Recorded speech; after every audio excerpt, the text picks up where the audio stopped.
Who is the Lady of Light, the Noldorin Princess Galadriel? What kind of temperament does she possess? What unique abilities was she gifted with? In which battles did she take part? Could she bear arms and wear armor? And what was her role in the great events of the First Age? Today, we embark on a deep journey into the origins, character, and destiny of Galadriel, one of the most powerful and mysterious figures in all of Middle-earth. Galadriel was born in the year 1362 of the Age of the Trees, in the land of Amon, as the only daughter and fourth child of the Noldorin prince Finarfin and the Tellerin princess Erwin. Her father named her Artanis, meaning noble woman. Her mother Erwin, seeing her strong presence and warrior spirit, called her Nerwen, meaning man-maiden. Years later, in Doriath, she would meet and marry Celeborn, who, enchanted by the radiant beauty of her hair, gave her the name Alatariel, meaning maiden crowned with a radiant garland. The Sindarin version of this name is Galadriel, though her heritage was mixed. Vanya, Teleri, and Noldor, she was recognized as a princess of the Noldor, as she was the granddaughter of High King Finwë. Galadriel inherited her hair color from her father Finarfen and her grandmother Indis. Yet, among the Eldar, it was believed that her hair captured the light of the two trees of Valinor, Lorelei and Telperion. For this reason, her hair, a legendary blend of gold and silver, was regarded as uniquely beautiful and without equal. Many among the Eldar believed that Feanor drew inspiration from Galadriel's hair when crafting the Silmarils. Feanor was enchanted by her hair, often mesmerized as he watched it. Though he asked her on 3 separate occasions for a strand, Galadriel never gave him even a single hair. Galadriel sensed in Feanor a darkness, a hatred mixed with fear that she could not ignore. What she didn't yet realize was that this darkness would soon cast a shadow not only over Feanor, but over the entire Noldor people. Galadriel was considered one of the most powerful among the Noldor after Feanor, yet she surpassed him in wisdom and insight. Their paths would never truly cross in peace. In her youth, Galadriel was proud, headstrong, and unyielding. She had a rebellious and free spirit, and never strayed from the path she believed to be right. In Unfinished Tales, in the section The History of Galadriel and Celeborn, she is described as, while the shadow of Melkor fell upon all the Noldor, a fire burned in the heart of Galadriel, a fire not unlike that of Feanor. The first kinslaying and the crossing to Middle-earth Melkor, together with Ungoliant, destroyed the 2 trees of Valinor, plunging the land into darkness. He murdered King Finwë of the Noldor and stole the Silmarils, fleeing across the icy wastes of Helcaraxë to Middle-earth. After these events, Feanor gave him a new name, Morgoth, the Black Foe of the world. He then proclaimed himself High King of the Noldor and accused the Valar of deceiving the elves, claiming they intended to hand dominion of Middle-earth to men. Feanor and his sons swore an unbreakable oath to recover the Silmarils at all costs. Galadriel did not swear this oath, but she shared Feanor's desire to leave Valinor. She longed for freedom, to establish her own realm, and to explore vast lands yet unseen. This desire would fuel the fire within her. To reach Middle-earth, the Noldor asked the Teleri elves at Alqualondë for ships. When King Olwë refused, Feanor attacked. Though the Teleri resisted 3 times, they were eventually overcome, and so began the first kinslaying, the first battle where elves shed the blood of their own kind. Galadriel stood against Feanor in this conflict, fighting to protect her Tellerin kin. This account appears in Unfinished Tales, Morgoth's Ring, and the Nature of Middle-earth. In a 1973 letter, J.R.R. Tolkien described Galadriel as having an Amazon-like physical strength. After the kinslaying, the Valamandos appeared, proclaiming that the rebellion of the Noldor would bring great sorrow. Galadriel's father, Finarfin, turned back and was forgiven by the Valar. But Galadriel and her brothers refused to return. She ignored the doom of Mandos and rejected the Valar's final message. Feanor used the stolen ships only for his own followers and burned them at Losgard. Those left behind had no choice but to cross the icy wastelands of Helcaraxë on foot. Galadriel endured this cruel journey, losing many friends along the way, yet she was among the few who survived the frozen crossing. Doriath, wisdom, and the wars of the First Age.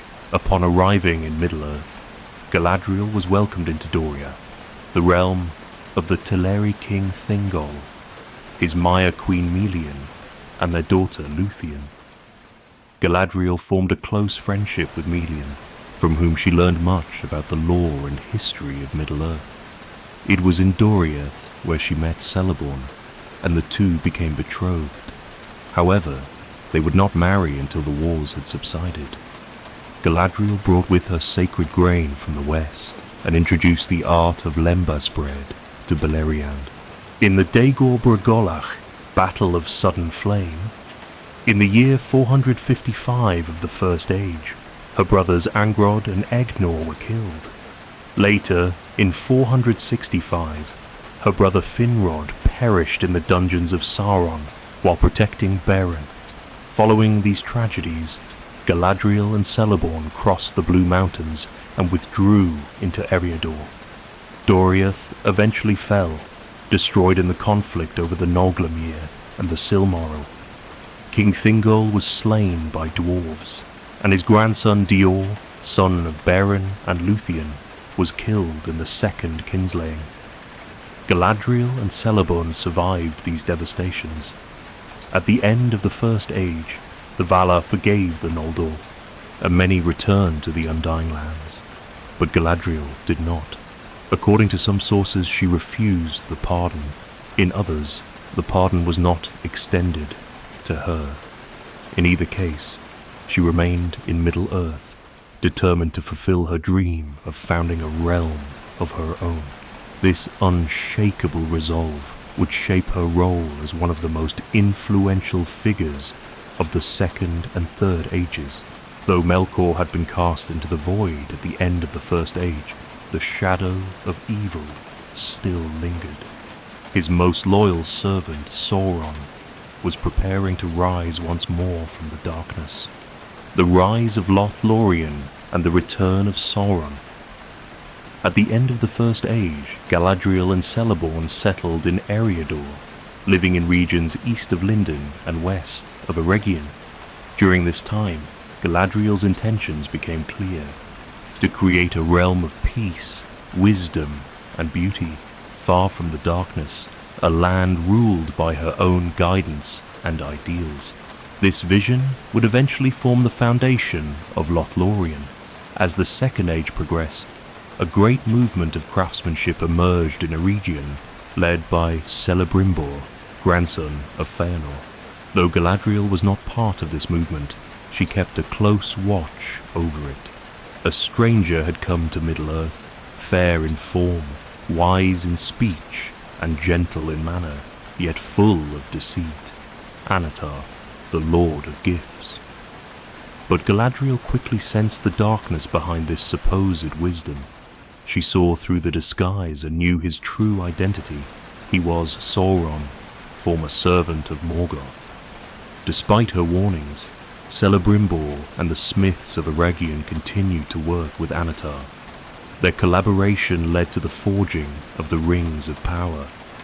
Meanwhile, Sauron secretly forged a ring of his own, the One Ring, crafted to rule all the others. Upon learning of this, Galadriel departed from Eregion, moving eastward to the lands by the river Anduin, the forest that would become Lothlórien.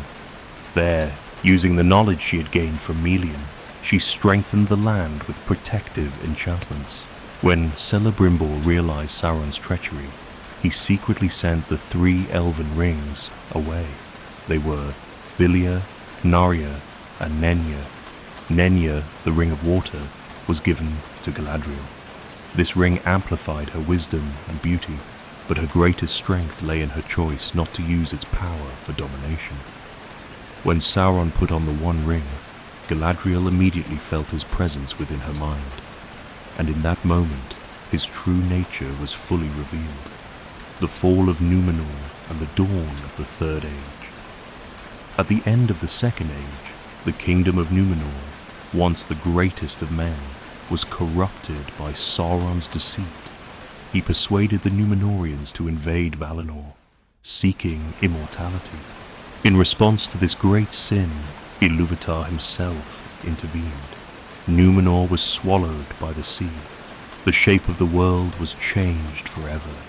Though Sauron's body was destroyed, his spirit endured through the power of the One Ring.